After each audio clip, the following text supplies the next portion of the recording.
Some people told me that I was stripped of Deputy Speaker title because I did not sign. Okay? House Resolution number 1414 that expresses support for the leadership of Speaker Martin Romualdez. I was abroad when the resolution was signed. Totoo naman. So I was unable to sign it. In any case, ano gusto ninyo? Pauwiin yung Ali. Ang hirap-hirap na maglakad nun. Dati nga, naka-wheelchair pa yun. In any case, that resolution does not contain anything new for me. Una-una, yung resolution na yun, there is nothing new, sabi niya. Because I've always supported his leadership as speaker. To be explicit, I've consistently maintained the following. Oh, wala namang pinagbago yung resolution na yan. Talaga naman suportado ko. Diba? Suportado ko naman talaga si Romualdez. Ito pa nga ang katunayan kung bakit ko siya suportado. First, from the time that I learned that PBBM preference for speaker was and is then Congressman Martin Romualdez, I took the position that I will support him as speaker. I had advised the president of this in writing. Sa katunayan, nung nalaman kong si Romualdez ang napupusuan ni Marcos bilang speaker, aba, sumulat pa ako at sinabi kong I will support. Yun ang sinasabi ni GMA. Second, I have never taken or supported any action to remove Speaker Romualdez from his position. Wala akong aksyon na ginawa para tanggalin sa posisyon si Romualdez. In fact, I have publicly stated that I have given up any plans to aspire for the speakership again. Sinabi ko pa nga, sa katunayan, na wala akong planong maging speaker uli in any future Congress that I would have the honor to be part of. Oh. Ngayong panahon na ito, o di kaya sa future, ha? Wala akong plano na maging speaker. Sabi niya pa dito, there is always intrigues in politics, often pretty, petty. Sorry, hindi pala pretty. Petty. Oh, sabi niya dito, alam mo naman siya politika, talaga namang meron laging intriga. At kadalasan niya sa mga intriga na mga malilit na bagay lang yan. If some intriguers were able to convince Speaker Romualdez of the falsehood that I do not support his leadership in the House, then there's nothing I can do. But even as ordinary congressman, I will remain true to my word to PBBM. I will continue to support this prepared man for House Speaker. Sa madaling salita, dahil sa mga marites at naging gullible si Speaker Romualdez, lingwahe ko na lang to, ha? Hindi lingwahe ni Gloria to. Dahil sa mga marites at utu-utong at nauto nila si Speaker, sa kanilang kasinungalingan, okay lang. Basta ako, wala na ako magagawa dyan at susuportahan ko na lang. At magiging totoo na lang ako sa sinabi ko kay Marcos. Di ba? And that is, Speaker, having made myself clear, I think we should now move on to more pressing national concern. Alam mo, nakakatawa dito sa statement ni Gloria. Ang daming napraning. Sobrang praning nila, ang dami nilang ginawang move, ang dami nilang attack, ang dami nilang sinasabing laban kay Duterte, laban kay Gloria, ang daming mga marites-marites dyan. Nakakatawa nga kasi nung naglabas ng statement si Gloria, ano ba problema? Suportado ka naman si Romualdez. Hindi totoo, yun naman sinabi niya. Wala naman tayong problema, ba't ba kayo praning? Ganun lang simple sinasabi ni Gloria. Di ba? Basta ako suportado ko si Romualdez. Anong problema? Diba? Kaya nga ako natatawa habang sila, todo depensa, todo pagiging OA, biglang nag-issue ng statement si Gloria. Suportado ko si Romualdez. Anong problema?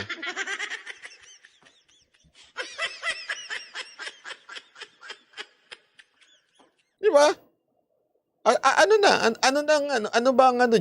bang issue niyo diyan? Alam mo, minsan kasi ganyan talaga sa ano eh. Sa mga samahan, o kunwari, kumpanya, eskwelahan.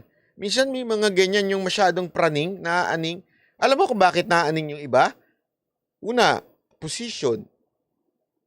Pangalawa, gusto nila sip-sip sila dun sa leader, sip-sip sa boss. Yung gusto nila, malakas sila sa boss para pag may project, madali hong makakuha. Kasi ganyan sa kumpanya, ganyan no eh. Yung sip-sipan sa kumpanya, oh. Sino ho dyan yung ano, yung, usually kasi, sa kumpanya ito usually yung boss mo, di ba? Pag may magaling dyan, yung magaling, tatalunin yan ng mga sip-sip. Yun nga mahirap eh. Yung mga sip-sip, sila ho yung mga wala namang kakwenta-kwenta. Diba? Sila ho yung mga tambay lang. Yung ganon, yung tipong hindi naman effective. Hindi malakas. Oh, sa kumpanya ito hindi ko sinasabing sila hindi. Ewan ko kung hindi. Pero di ba? Ganyan yun eh. Tapos yung malakas, yung magaling, yung performing employee, sisiraan yan. Oh, sisiraan yan. Tapos sila sisip-sip sa boss. Boss, alam mo ba boss? Yung empleyado mong may magaling na yun. Kaya naman nagsisipag yan kasi gusto kang lagpasan yan. Kaya nagsisipag yan kasi gusto niyan doon sa may-ari, ipakita niya na masipag siya at palitan ka. Yan ang talagang totoo niyan. Eh kung tatanga-tanga naman yung boss, ganun ba? Kaya pala siya masipag. Kaya pala niya ginagalingan. Gusto niya pala akong palitan. Tanginang. Dahil dyan, yari sa akin yan. Paano ko, babagsak ko yan, Brad. Manood ka, epeplex ko yung ano ko. Manood ka, epeplex ko. Babagsak sa akin yan. Huhubaran ko yan ng katungkulan. Tapos kayo, gawa kayo na suporta sa akin. Diba? Ganyan yan eh.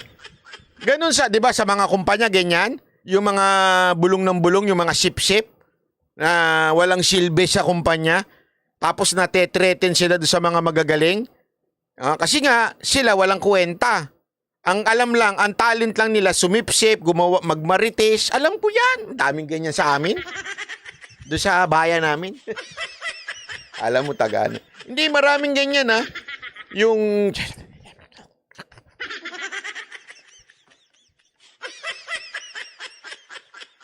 Alam mo, kaya naman yan kasi...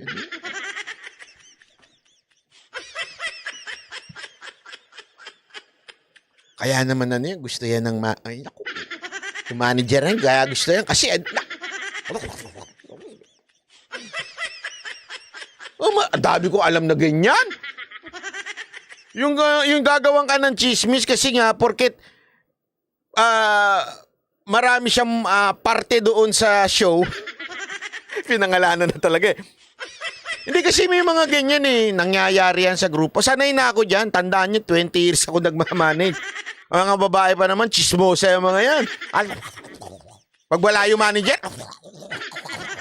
alam mo, kaya malakas yan si Gano. Kaya ano yan, daming pa niya, kaya ang ganito yan kasi siya yung manager. Hindi nila alam, kaya naman yung tao, sumisikat, kaya yung tao, maraming parte, kasi nga, sa yung sumusunod, sa yung disiplinado. Sa yung hindi nagloloko, takin na, landi ka na landi sa mga lalaki. Anong gusto mo? Paburang ka. Hayop. Nagalit bigla. Hindi kasi ganyan eh. Naalala ko yan. Naalala ko yan. Ano ba naman, si Mocha pa naman, stricto dyan. Pagka mga haliparot, wag mong bigyan ng ano yan, portion yan. Bakit? Haliparot yan, hindi naman sumusunod sa atin yan eh. Ang purpose niyan, kaya yan pumasok para magpadami lang ng lalandiin eh. Oo. Kaya ano namin yun. Ganon eh. Anong kinaugnayan nito sa kamera? Ganyan din sa kamera. Kaya talagang binabanatan doon si Gloria kasi alam nilang malakas si Gloria. Alam nilang si Gloria merong... tandaan ninyo, napraning na ho sila.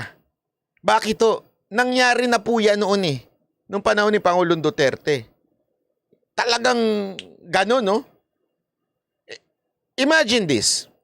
Paano na-replace ang inilagay ni Pangulong Duterte speaker na si Alvarez? Paano na-replace yun? At sino ang nag-replace nun? Ganon sila ni Pangulong Duterte, si Alvarez nun. Dikit yan, taga Mindanao yan. Hanggang dikit yan, kaya matigas yan.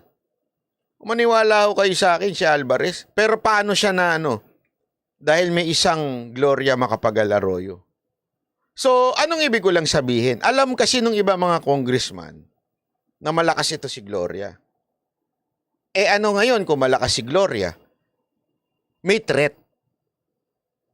Okay, may threat na mapalitan yung speaker. Paano kung napalitan yung speaker na si Romualdez? Paano naman kaming mga nababasbasan? Tingnan mo yung mga nagsasalita, sila yung mga ganun. Ganun kay Romualdez. Bakit? Kasi tandaan ninyo, pwesto-pwestuhan dyan. Bata-bata dyan sa kamera eh. Pag bata ka ng speaker, ayaw mong matanggal yung speaker mo. Bakit? Kanyo. Yung speaker mo, pag friendship kayo niyan, masaya ang project mo.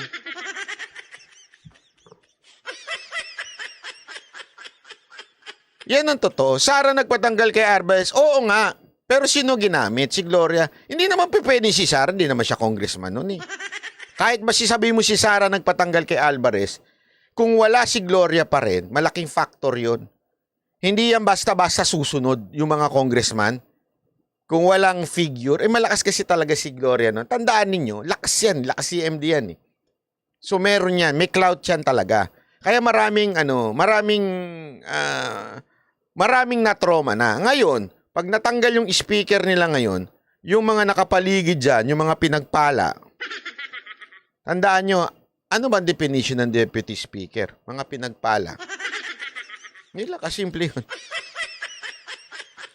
Yung mga deputy speaker na yan, mga pinagpalang nilalang sa kamera.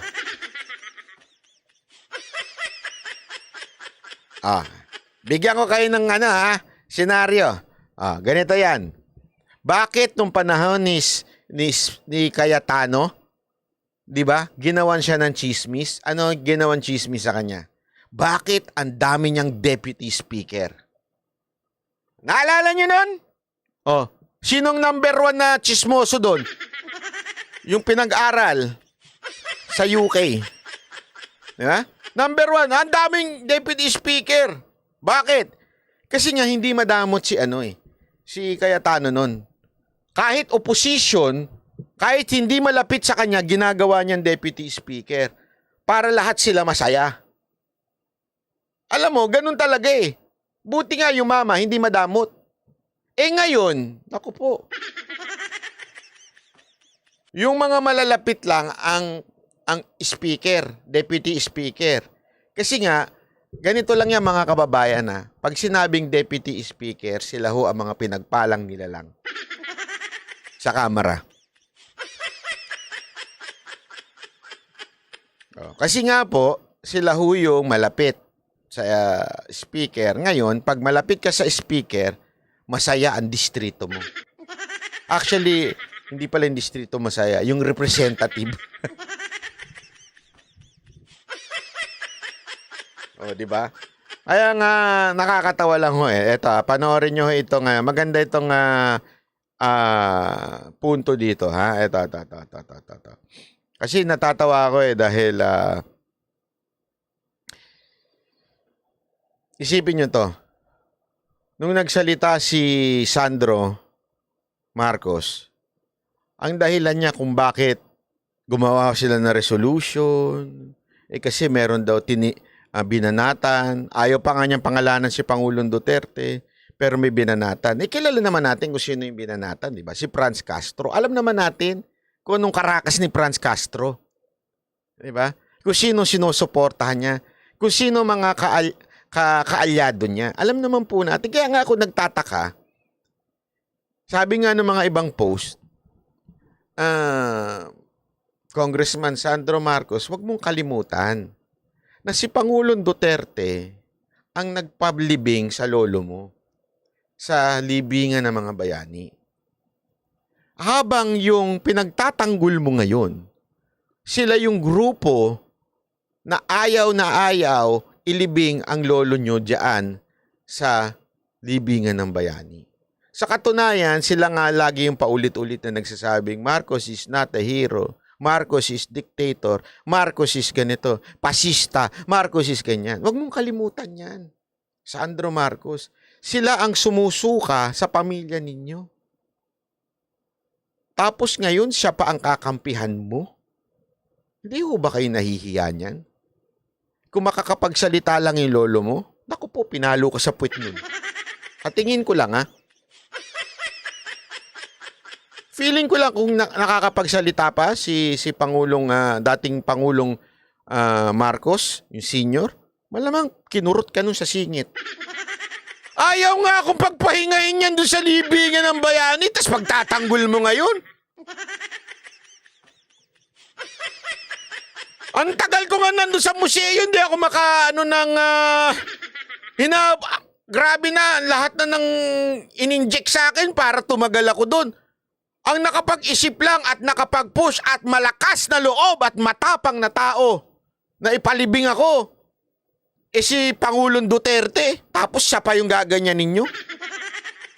Pambira kayo.